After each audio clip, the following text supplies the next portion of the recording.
Hey, this is Timothy from Master of Memory. There are already quite a few resources out there on the internet for remembering names, and a lot of the information is pretty good. I've created this video to cover a couple of gaps and to give you a method that works more quickly and effectively than any other. And this video is being created at the request of Emily Granger, who's one of our fans on the Master of Memory Facebook page. The method that most people use is to take a feature of the person's face and then take their name and somehow find some sort of memorable connection between the two. Simple enough, right? But the two main problems that always come up are, first, how do you come up with a good mnemonic connection in a quick moment? And then second, even if you do make a good connection, how do you ensure that you will actually be able to remember the person's name from the face instead of just the other way around? Remember, here's the model we need to use for remembering anything. Trigger causes you to think of the mnemonic, which causes you to think of the result.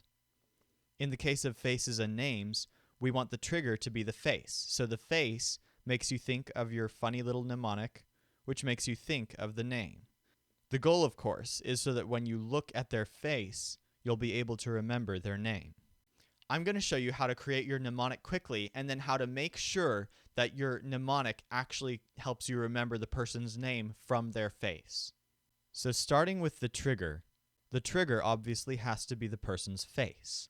Now, how do we make sure that their face is a strong trigger for the mnemonic?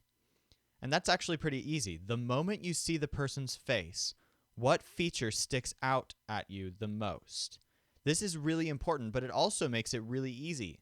Make sure that you choose something you'll notice the second time you look at their face, something that really catches your attention in a unique or memorable way.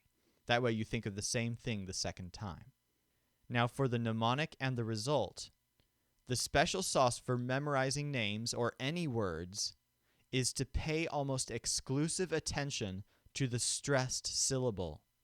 Every name, and every word really, has one primary stressed syllable. If you focus on that, not only will you be able to come up with a mnemonic more quickly because your choices are narrowed, but also because of the magic of stressed syllables, your mind will almost always fill in the rest of the name if you just give it that one small part of the word. The names you see here are just a bunch of names I grabbed from the top of a list of common names. You can see that turning a stressed syllable into a word isn't too hard. Sometimes it takes a little modification, but even then, if I give you the stressed syllable, you'll be able to remember the associated name. So if I say Matt, you'll think Matthew. If I say Ty, you'll think Tyler. If I say Cole, you'll think Nicole. If I say Ran, you'll think Brandon, because it'll be a trigger to remember the rest of the name. Now, Jessica and Sarah are examples of slightly more difficult names, and you have to do what works for you. For example, you might use stare for Sarah if that works better for you.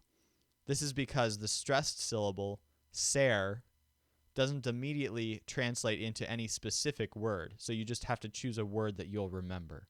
So anyway, that stressed syllable gives you something to connect to the facial feature that sticks out at you. Let's try out a few to connect them. Here's a happy crowd of people. Let's remember the names of 4 of them. And for our purposes, we'll use the 4 most common names for 23-year-olds in the US. Okay, so this guy's name is Michael.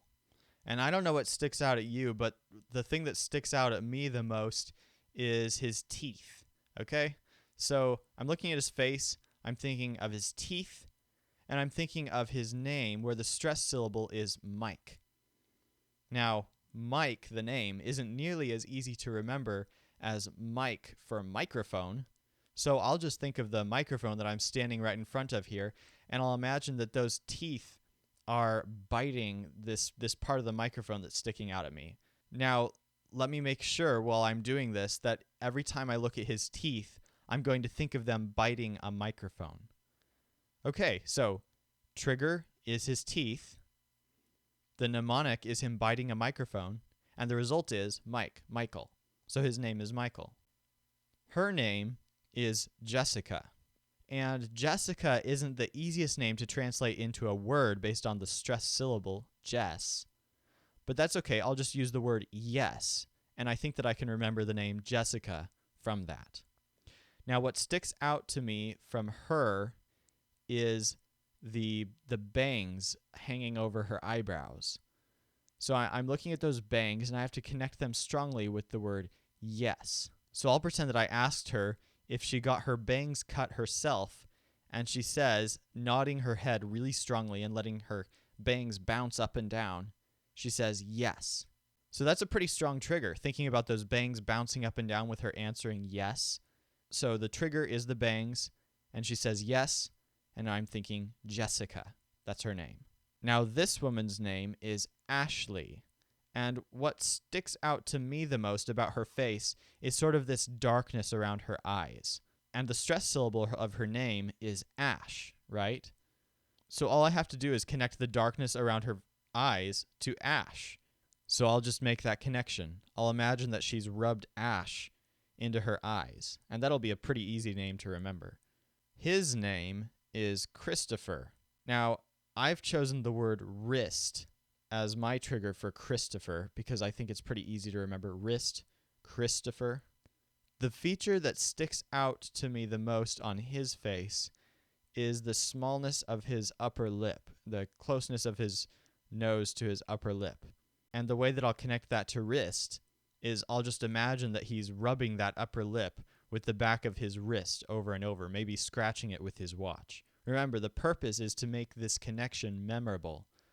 So in each of these cases, what I've done is I've taken the trigger, the most memorable part of their face, and I've connected it strongly to the stressed syllable of their name. So anytime I see that part of their face, I'll think of their name.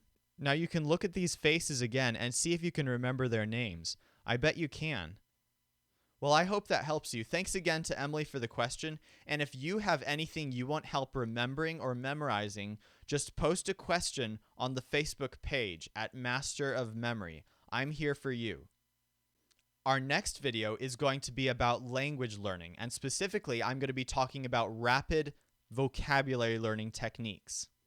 So until then, thanks so much for watching, and I'll talk to you all again soon.